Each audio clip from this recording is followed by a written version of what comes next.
Hi, it's Mark Bossert, producer of the Pawlik Automotive video and podcast series. We're here with Mr. Bernie Pawlik, Pawlik Auto Repair in Vancouver, BC. 19-time winners of Best Auto Repair in Vancouver as voted by their customers. And of course, we're talking cars. How are you doing this morning, Bernie? Doing very well.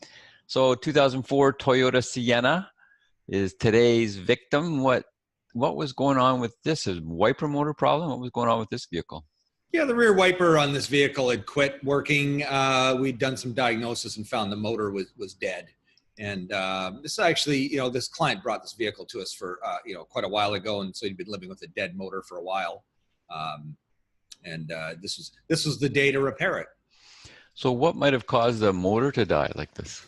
Well, if you looked at our podcast that we produced last week about some tips on preserving your windshield wiper and motors, which a possible cause of this could have been that there was a lot of snow on the back window when he went to use it, burned the motor out. Could also be that left the motor on and the windshield wiper was iced and frozen onto the back window at some point in the past and caused the motor to burn out. That's a common cause of these kind of issues. Any other causes? Well, the other items that happen is, of course, it's just things just get old and wear out, and that does happen. The other thing, too, is, rear wipers are one of those things where sometimes people will very rarely ever use them, and it's kind of like a parking brake where if you don't use something for a long time, it may actually just stick and, gum up and not work. So, we see that with parking brakes, for example. People with automatics, they never use a parking brake, and all of a sudden one day they're on a steep hill and they said, hey, I better use the parking brake. It hasn't been used in 5 years. They put it on and the cables stick. I mean, the wiper motor is a little different, but it can have the same kind of issue if you don't use it for a long time. One other item we do find with wiper motors too is moisture intrusion. A seal could get weak and then water can seep down the shaft, get into the motor and jam it up. But in the case of this one, and I'll show pictures in a few minutes, it didn't look like there was any evidence of that. So hard to know, but those are some of the causes. Is this a complicated replacement? Not particularly on this vehicle. There's a panel that needs to be removed on the back, and then the motor sits right there, and the wiper linkage and the wiper arm has to come off, but that's pretty much it. We can actually get into some pictures right now. There's an 04 Sienna. This is not the vehicle we worked on, but I like this picture because it actually shows the back of the vehicle, and there's your rear wiper with the motor. The motor will be located right back in here. When you pop the tailgate open, there's a panel, and that can be removed, and that's where the motor is located. And there is the motor. This is the old one out of the vehicle. I mean, it really doesn't look, it looks to be in really good shape, but somewhere inside the motor's burned out or something's happened that's causing it not to work. But, sometimes if it had been, rust, and moisture damage, you'll often see some rusty sort of, evidence of rust around the shafts or seeping out of the motor. This is just one side of the motor, but the other side looked fine too. So that's basically it. I mean, pretty simple device. This is a motor. It's got the linkage. Well, it doesn't really have linkage because it's one piece, but it has all the gear mechanisms and whatever, causes it to move back and forth. The gears are all in one assembly. So pretty straightforward. And how did you replace it? We used a used part in this case. It's an older vehicle.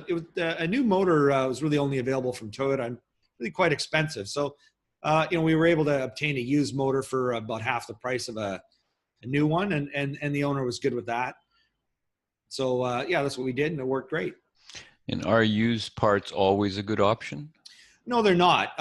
We do it on a case-by-case basis. And based on experience, certain items, say a wiper motor like this, we can test it, we can listen to it, make sure it's not growling and making weird noises before we install it. So, then it's a pretty good guarantee, at least that the motor itself is in good shape when we install it. But there are certain items that are really not worth, risking used. Over the years, I've seen cars where they have certain engines will have, very common failures, and it doesn't make sense to spend the money and the amount of work involved putting a used engine in, whereas a remanufactured engine would just make so much more sense, although a lot more money. Just the possibility of failure is quite high. So that's kind of what we look at. There are other used parts where, it's just basically a solid piece of metal and you can be pretty assured it's going to work. But they're used parts again. It's like it's on a sort of as you got to kind of do a cost benefit analysis of doing a used part.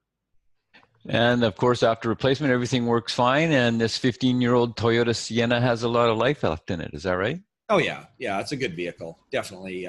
Very reliable vehicle. I will say, you know, in terms of cost for repairs, I mean, a lot of these vehicles, they can be a little costly. As I was saying, you know, the new wiper motor was a pretty expensive piece. We done some repairs on one of the sliding doors in this vehicle. It has power sliding doors, and there was some pretty expensive latch. I can't remember exactly what we did on, but I was, you know, the final bill was quite expensive. And so I'm going, okay, sometimes we think, you know, Japanese vehicles are so much cheaper than, you know, say a German vehicle, but often they're not, but they just tend to last longer before things tend to go wrong. So, but you can be faced with some expensive repairs on Japanese vehicles. It's just often things are built, you know, as assemblies, and you can't buy just a little piece for it. And wiper motors can be pretty expensive as well. I think we mentioned that last week. They can, absolutely. And it really depends from car to car.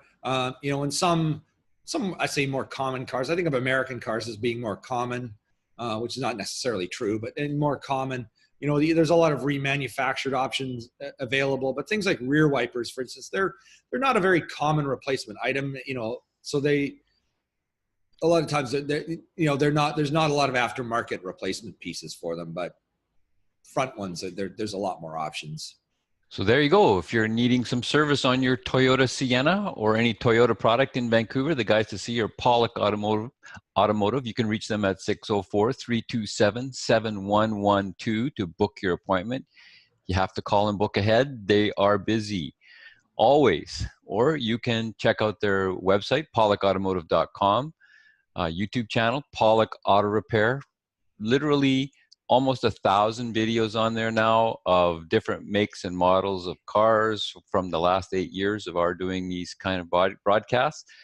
As well, we don't give over the phone estimates, and we don't really like giving advice because we don't know your particular situation. So please enjoy our podcasts and videos, and thank you for watching. Thank you, Bernie. Thanks, Mark, and thanks for watching. We totally appreciate it.